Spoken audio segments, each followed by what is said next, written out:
Unit 3, essay question number 5. So first we will start with the breakdown of the composition of blood. So this is representative of blood in a tube. The blood has 3 distinct portions to it. The first is this bottom part, which is the red blood cells, also known as hematocrit once it's been separated and counted. And this accounts for approximately 40 to 45% of your composition of blood. It can depend on gender or the location you live at in the world, depending on the altitude and a couple other factors. Maybe if you have a disease of some kind. This thin layer in the middle is known as the buffy coat. That is what where the white blood cells are. The white blood cells do not make up a large number of cells in your blood, and so it's a very small layer here. This top layer, which is the most abundant layer, is the plasma layer. Plasma is 90 to 92% water right here. And then it has a few proteins in it. The main 3 are globulin, fibrinogen, and albumin. Albumin is the most abundant at approximately 60% of plasma proteins. So that last 7 to 8% of the protein that's in there that isn't the water, about 60% of that is albumin. And then the red blood cells get broken down when they are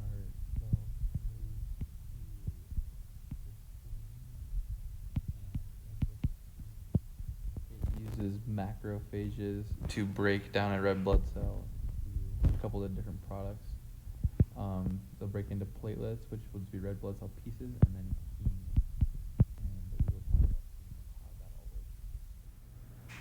So we were just talking about heme and how the spleen breaks down these RBCs into heme. So I drew here, these little rings here are heme, and they are on some alpha beta rings on this unit. If you blow all that heme up, there is an iron molecule surrounded by a bunch of stuff.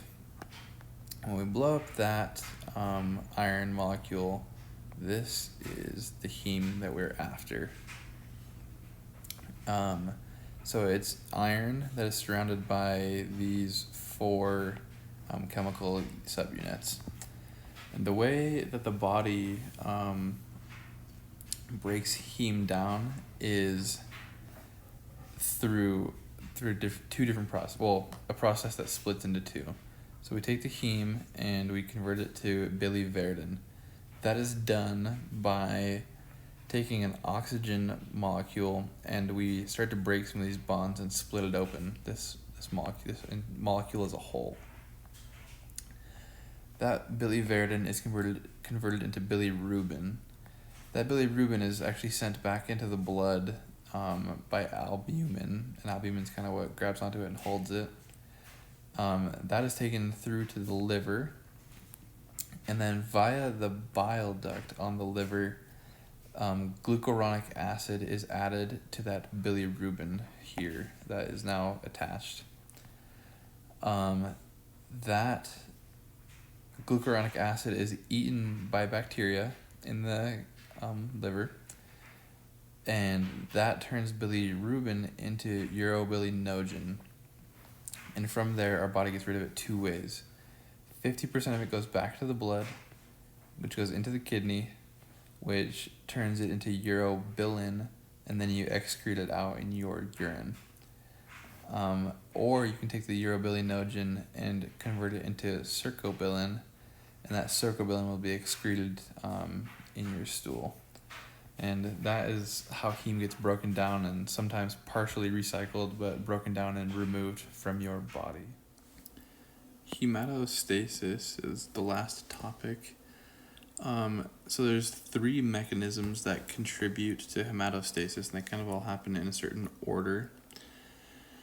So the first is if you get cut on a blood vessel, that blood vessel will constrict, and that's because of a spasm in that vessel.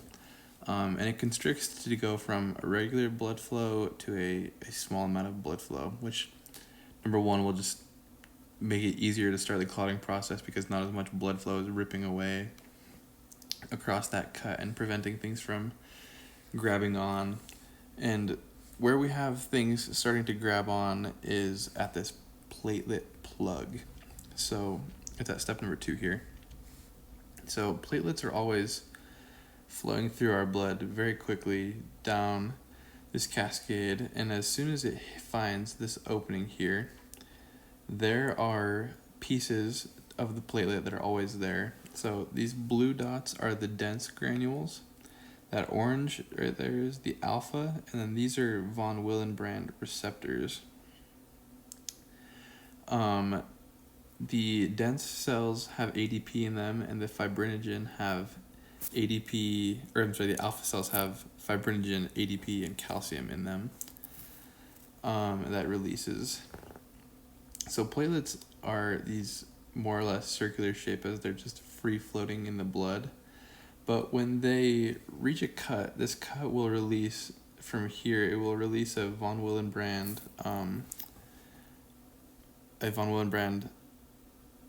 factor, and it will grab onto the platelets, and they go through this conformational change where they kind of start to look like more of a star, and they latch on here, and as more pass through, fibrinogen will start to land on them.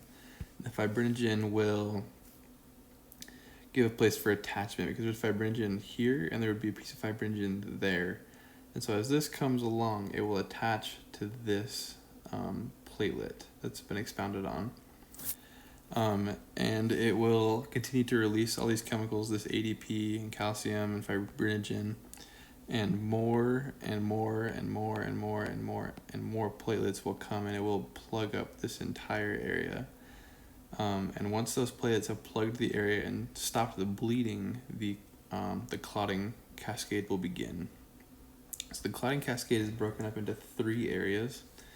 The first is the intrinsic clotting factor. And so they fall in a cascade, and this one goes from 12 to 12A. Then 11 will take 12A, make 11A. 9 will make 9A from 11A. And then 10 will make 10A from 9A. And 10 is where we begin the common pathway. But we'll go over and come down from the extrinsic as well.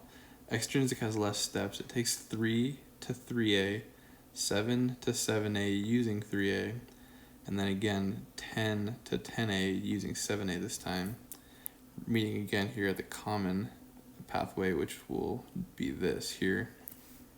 And 3, we also know, just as mentioned, is activated by vitamin K. There's a couple drugs like warfarin and heparin that will stop this from happening. It will either slow down the production of vitamin K or stop things from passing past 7A, which won't let it reach the common pathway. Once we reach this common pathway, 2 will take 10A and make 2A, and with 2A, 1 can make 1A, which is important because 1 is a number that will have a name attached to, which is fibrinogen, which we talked about previously, which is up here, and that helps attach platelets to each other. That fibrinogen needs to use 2A to get to fibrin, and that's important because fibrin, and this all happens much later after the cut, the liver will make plasminogen, and then using TPA, which is a tissue enzyme, makes plasmin, and that plasmin will make the fibrin, which will ultimately solidify that clot, and that clot will stop that bleeding, and it will let your body heal that open wound over time.